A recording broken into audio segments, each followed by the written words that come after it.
Evening PT sir రూమ్లో ఉన్నటువంటి year బడ్స్ని ఎవరో పిల్లవాడు చూశారు, మొత్తానికి వాడికి నచ్చినాయి. సో వెంటనే తీసుకుని వెళ్ళిపోయాడు. నాకు మార్నింగ్ వచ్చి సార్ ఇట్లా నాకు ఇయర్ బడ్స్ పోయినాయి, 3000 రూపీస్ ఉన్నాయి కాస్ట్, అవి పోయేసరికి చాలా బాధ అనిపిస్తూ ఉంది సార్ అంటే మార్నింగ్ అసెంబ్లీలోనే అనౌన్స్ చేస్తాను అనమాట.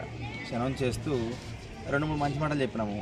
అదే ఇతరుల వస్తువుని మనం అనుమతి లేకుండా తీసుకోకూడదురా, పరుడు సొమ్ము పాము వంటిదిరా, ఏదో ఒక రోజున అది తెలిసిన రోజున ఇప్పుడు దాకా నీ మీద ఒపీనియన్ మొత్తం కూడా పోతుందిరా, దాన్ని కాపాడుకోవాలి, మంచి ఒపీనియన్ ఉంచుకోవాలని చెప్తే ప్రేయర్ అయిపోయినటువంటి జస్ట్ 5 మినిట్స్లో ఏవైతే ఇయర్ బడ్స్ ఉన్నాయో ఆ ఇయర్ బడ్స్ని తీసుకొచ్చి పీటీ సార్ యొక్క రూము బయట ఉన్నటువంటి విండోలో ప్లేస్ చేసి ఆ అబ్బాయి వెళ్ళిపోయాడు.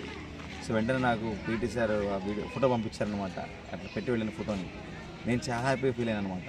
సో నిజంగా పిల్లవాళ్ళు ఒక 2-3 నిమిషాల పాటు మాటలు చెప్తే ఆ మాటల్ని వాడి మనసులోకి తీసుకొని ఆ మనసులో వచ్చినటువంటి మార్పుని వాడి యొక్క పనుల్లో చూపించి నిజంగా చాలా హ్యాపీగా అనిపించింది నాకు.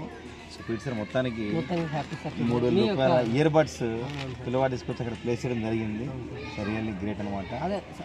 మీకు చెప్పండి. నాకు చాలా హ్యాపీ. నాకు మార్పు అనే ఫీల్ నాది ఆల్రెడీ ఆల్మోస్ట్ 90% వదులుకున్నా సార్.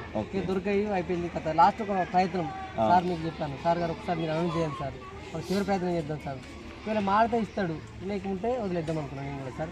ఈ యొక్క మాటతో మారిందంటే నాకు చాలా గర్వకారంగా ఉంది సార్. మన స్కూల్ మీద నాకు ఇప్పుడు అభిమానం చాలా పెరిగింది సార్. అభిమానం ఖచ్చితంగా మారుతారు, 100% మారుతారు. మన చిత్త విధానం ఉంటుంది, దాన్ని బేస్ చేసుకొని పిల్లల మార్పు వస్తుంది. ఓకే.